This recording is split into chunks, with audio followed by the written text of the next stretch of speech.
अमेरिकी डॉलर में तेजी की वजह से भारतीय करेंसी रुपए पर दबाव दिखा। रुपए की गिरावट को थामने के लिए रिजर्व बैंक अपने रिजर्व से लगातार डॉलर बेच रहा है। बीते 2 हफ्ते के दौरान रिजर्व बैंक ने अपने रिजर्व से करीब 14 अरब डॉलर बेचे हैं।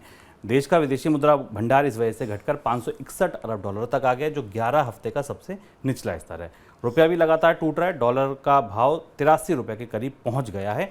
आज 19 पैसे की गिरावट के साथ रुपया खुला था, हालांकि बंद होते होते करीब 10 पैसे की रिकवरी देखने को मिली है। सर, विदेशी मुद्रा भंडार को लेकर चुनौतियां क्यों बन रही हैं?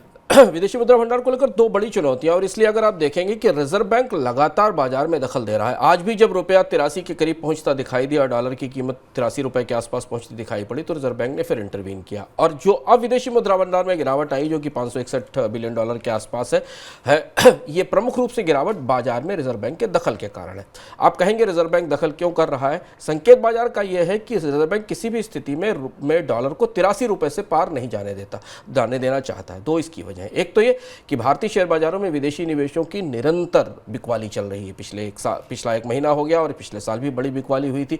नई विदेशी मुद्रा का स्रोत नहीं दिखाई दे रहा है, और इसलिए रिजर्व बैंक पर एक गहरा दबाव है कि वो रुपए पर इसका असर रोके, क्योंकि जितने रुपए बिककर स्टॉक्स बाहर निकलते जाएंगे, जितने डॉलर निकलते जाएंगे, रुपए पर उतना दबाव बनता जाएगा।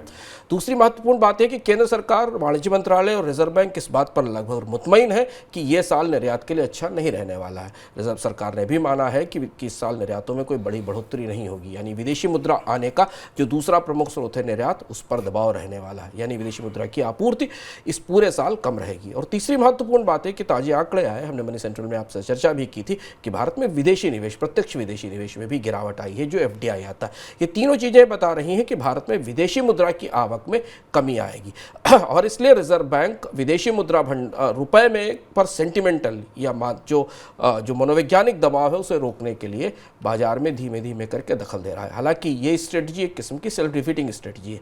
विदेशी मुद्रा भंडार में जितनी कमी होती जाएगी, रुपए पर उतना दबाव बढ़ता चला जाएगा, लेकिन रिजर्व बैंक के पास फिलहाल कोई विकल्प नहीं है कि वो रुपए में तेज गिरावट को रोक सके। क्रमशः गिरावट होती जाए तो बेहतर है, और इसलिए जब भी कोई तेज गिरावट का आसार बनता है, रिजर्व बैंक बाजार में दखल करता है, ताकि रुपए को किसी भी स्थिति में 83 पर रोका जा सके।